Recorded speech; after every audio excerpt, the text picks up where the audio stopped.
Alors, 4 actualités dont vont pouvoir débattre mes 2 commentateurs aujourd'hui. D'abord, le député Éric Bothorel, Renaissance de la circonscription Lannion-Paimpol. Rebonjour Éric. Bonjour. Et Julien Pillot, enseignant-chercheur en économie à l'INSEC. Bonjour également. Rebonjour. À nouveau, Julien.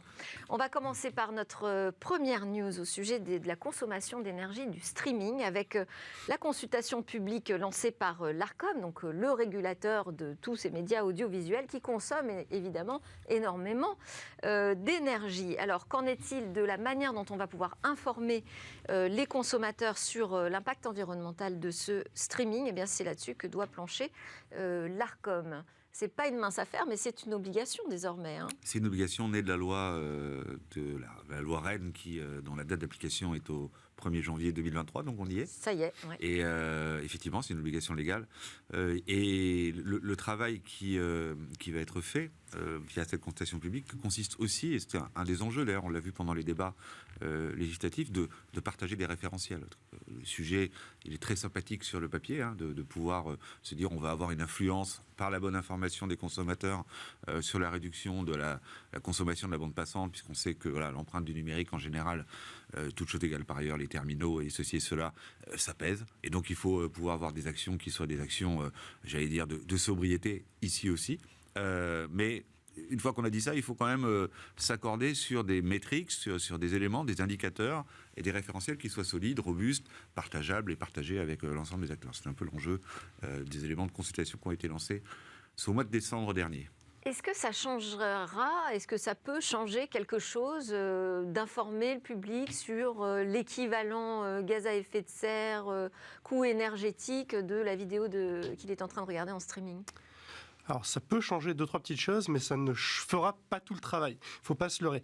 Moi, je conseillerais à l'Arcom de se pencher sur les travaux scientifiques qui ont été menés récemment, notamment par un collectif de chercheurs pluridisciplinaires américains du côté de l'Université du Michigan, qui a justement essayé de comprendre quel est l'impact environnemental et énergétique de la dématérialisation des films, des séries et donc du streaming finalement.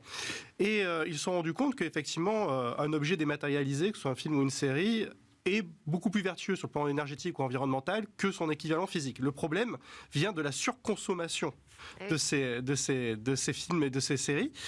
Et cette surconsommation, elle ne vient pas de nulle part, en fait. Elle est permise par des technologies qui, aujourd'hui, visent l'illimité, qui les rendent très, très accessibles aussi, mais aussi par des business models qui sont menés par des entreprises qui ont tout intérêt à vous garder captif le plus longtemps possible. Parce que quand vous regardez Netflix, vous ne regardez pas Disney+, quoi.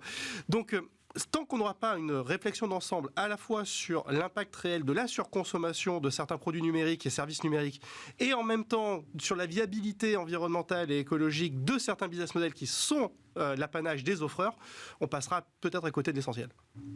Ah oui, donc c'est toute la question de quel sera l'impact, non pas environnemental, mais l'impact sociétal d'une telle mesure. Mais il faut, je pense qu'on sera d'accord là-dessus, il faut jouer sur l'ensemble des leviers qui sont disponibles.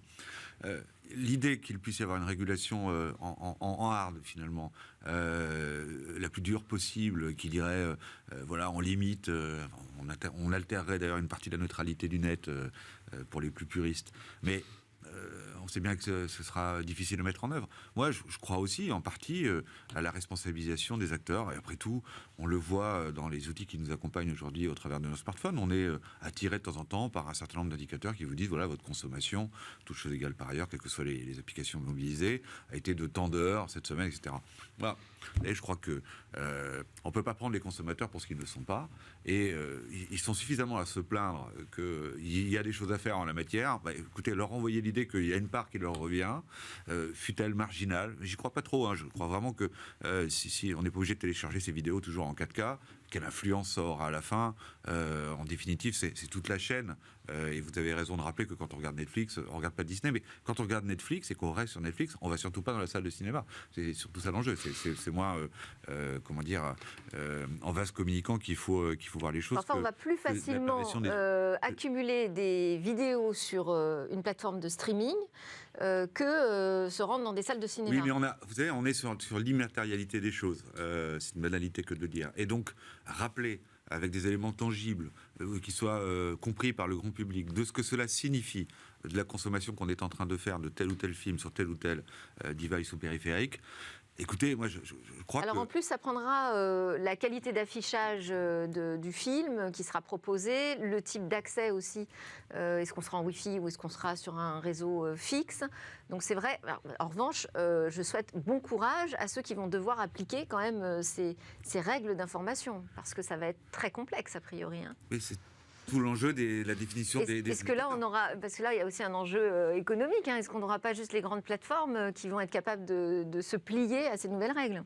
Et encore qu'on aurait tort de regarder le streaming pour, quelque part, quelque chose qui se suffit à lui-même. Le streaming n'est qu'une partie d'un bien système qui incorpore beaucoup d'autres choses, qui incorpore évidemment les réseaux, qui incorpore également les home cinéma, mais aussi les télévisions qui sont de plus en plus connectées et qui sont de plus en plus 4K natives aujourd'hui.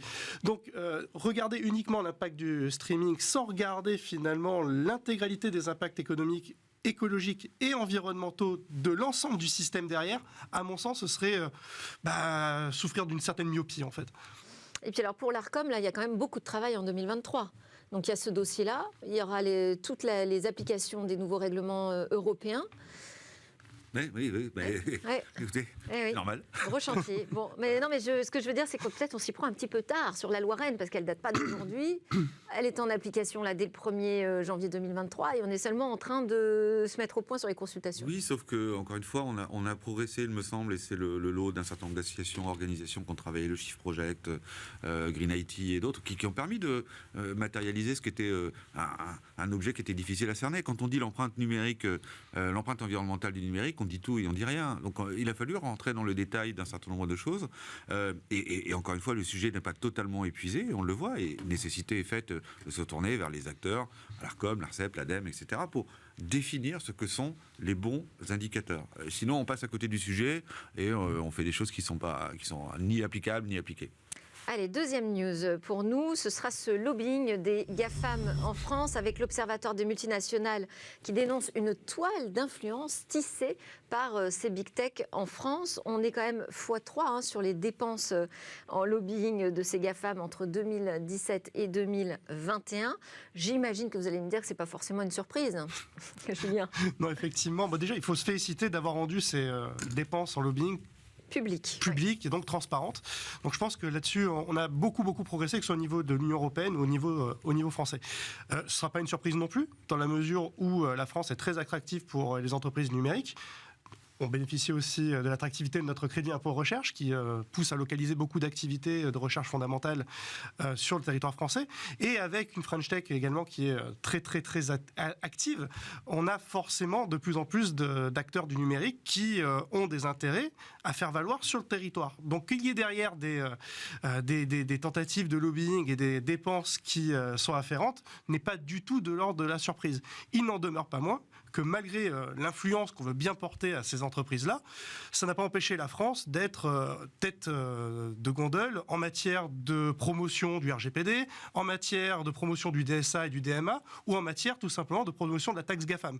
Donc moi, je regarde ça plutôt d'un œil distant. Je vais juste préciser, donc, on parle de 4 millions d'euros dépensés en 2021. Ce serait une activité de lobbying digne des plus actifs dans le CAC 40 en France, avec Amazon qui est champion de l'augmentation des dépenses, Google, lui, qui est champion en termes de montant, et puis Apple, finalement, qui est très loin derrière. Est-ce que ça vous inquiète, vous, cette influence qu'essayent de jouer les big tech auprès des politiques ? Je crois que tout a été dit tout à l'heure. La question de l'indépendance de la décision politique, elle est d'abord de la responsabilité de ceux qui prennent les décisions. Quels que soient les moyens qui sont consacrés à un cadre légal et transparent désormais, en tout cas de plus en plus transparent, et c'est le cas à l'Assemblée avec la déclaration d'intérêt de celles de ceux qui œuvrent ou qui cherchent à œuvrer en termes d'influence ou de conseil, appelons ça comme on veut, parce que le terme de lobby recouvre bien des réalités. Et bien, écoutez... parce que notre capacité à légiférer sur un certain nombre de sujets n'est pas, j'allais dire, dans le sens que souhaiteraient certains de ces acteurs. C'est pour ça qu'il redouble d'efforts. Elle a été réaffirmée ces derniers mois. Vous avez pris la liste, effectivement, l'influence de la France sur l'écriture du DSA et du DMA, mais effectivement, le travail engagé très tôt, en 2017, sur la taxation des entreprises du numérique, et qui a trouvé des concrétisations encore récentes au niveau national et au niveau européen. Voilà, je ne crois pas qu'il l'accueillait forcément toujours d'un bon œil. Donc, il pourrait rajouter des millions. Ça n'aurait pas changé la trajectoire qui était la nôtre. Donc, Alors, ce qu'on peut aussi voir, c'est qu'effectivement, plus la réglementation semble se durcir en Europe, plus les GAFAM sont obligés justement d'être actifs et de se mobiliser il n'y a pas que les GAFAM, en matière de il y a lobbying. des acteurs d'Asie qui ne sont pas mauvais non plus en termes de Absolument. dépenses. Bon, après, il y a la question quand même des recrutements, parce que ça aussi, c'est précisé dans ce document, des recrutements de hauts fonctionnaires, donc qui connaissent très bien les arcanes des ministères et qui se retrouvent à des postes affaires publiques ou équivalents chez ces big tech. Est-ce qu'il faudrait qu'on mette une frontière entre les deux Est-ce qu'on peut agir là-dessus, d'ailleurs ? La question, c'est est-ce qu'on... D'abord, nous, depuis 2017, au niveau de l'Assemblée nationale en particulier, et celles et ceux qui ont été défaits aux élections de 2022 découvrent à quel point il est difficile de se reconvertir aujourd'hui. Ouais. Et on a durci les choses. Est-ce qu'il faut continuer de les durcir au point que celui qui est un expert du numérique, de l'énergie, etc., ne puisse plus jamais de sa vie siéger dans une entreprise dans laquelle il a agi? On a eu quelques chroniques sur les ministres qu'on cherchait pour les uns et pour les autres. Je pense à celui qui était sur le transport ou à d'autres encore, dont on s'est étonné qu'ils puissent rejoindre des entreprises, fussent-elles françaises ou à capitaux étrangers, de la sphère sur laquelle il avait agi. Il y a une question, pour le coup, éthique, morale, qui est posée. Mais d'un autre côté, si on veut que le personnel politique soit aussi le fruit de celles et ceux qui consacrent une partie de leur vie et pas toute leur vie à la chose publique, il faut pouvoir accepter que, en définitive, les endroits où on a de l'expertise, avant de venir à la politique, en quittant la politique, soient des endroits dans lesquels je puisse m'exprimer. Et il faut évidemment encadrer les choses pour éviter qu'on ait des situations où on prend des décisions qui sont très favorables aux entreprises qui vous recrutent ensuite. C'est un vrai sujet qui est posé. Mais en tant que tel, aller plus loin encore, pour ne pas permettre à celui qui a été... je prends le cas de certains qui sont agriculteurs, pour être très loin de la tech, agriculteurs qui ont travaillé sur des lois Egalim, vous leur interdisez de rejoindre une organisation qui travaille sur l'alimentaire, et vous lui dites non, c'est l'heure de la reconversion et passer à toute autre chose. Donc il faut trouver des équilibres qui soient à la fois la possibilité qu'ont les entreprises d'avoir des gens qui ont de l'expertise, et pas uniquement sur la tech, mais aussi sur l'articulation, sur la fabrication de la loi, etc., parce que tout ça est précieux. Donc, il me semble qu'aujourd'hui, en France en tout cas... On a la vigilance nécessaire, selon vous? On a la vigilance nécessaire. Et l'arsenal juridique pour pouvoir contrer certains conflits d'intérêts a posteriori. Alors, on enchaîne très vite avec ces 830 millions d'euros, plus de 830 millions d'euros d'ailleurs, payés en 2022 pour violation du RGPD. Donc on voit quand même qu'il se passe des choses en matière d'application de ce règlement sur la protection des données personnelles. Et alors dans ces sommes, en fait, on se rend compte que c'est Meta qui a payé le plus, 80% payé par Meta, donc le groupe derrière Facebook, Instagram. Julien. Effectivement, Meta vit des heures compliquées, non vit des heures très compliquées, mais pas uniquement pour des raisons de conformité au RGPD, mais que Meta ait à rendre des comptes vu la réalité de son business et la façon dont il peut avoir accès à des données très intrusives, que ce soit par Facebook ou par Instagram, ne devrait pas nous surprendre. Moi, ce qui m'a plus intéressé dans l'information qui a été rendue publique, c'est le montant global. 800 et quelques millions, c'est beaucoup, mais c'est moins que la somme qui a été collectée pour les mêmes motifs de non-conformité au RGPD en 2021, qui se montait à 1300 millions, si ma mémoire est bonne. Donc c'est près de 35% de moins. Alors il y a deux façons de voir la chose. Soit on a plus de mal à détecter les violations et les infractions au RGPD, soit on a au contraire des entreprises qui se mettent de mieux en mieux en conformité avec ce règlement. Un commentaire, Éric Bothorel? La CNIL fait un excellent travail en France, l'autorité de contrôle de la mise en œuvre. Troisième pays en matière de sanctions, je crois, sur le RGPD. Et c'est pas fini, si vous prenez le régime des sanctions qui naissent des futurs textes européens, on est sur des classes qui touchent le chiffre d'affaires d'une entreprise. On est plus tout à fait dans la même catégorie.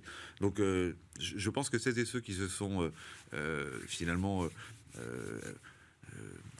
c'est ceux qui se sont confrontés au risque de pénalité né de la non-application d'un certain nombre de dispositions du RGPD et qui vivent aujourd'hui, que ce soit 1,3 milliard ou 800 millions. sont tout à fait préparés à l'idée qu'on sera intransigeant demain au niveau européen. Je dis ça par rapport à certains qui viennent d'acquérir des réseaux sociaux et pas des moindres.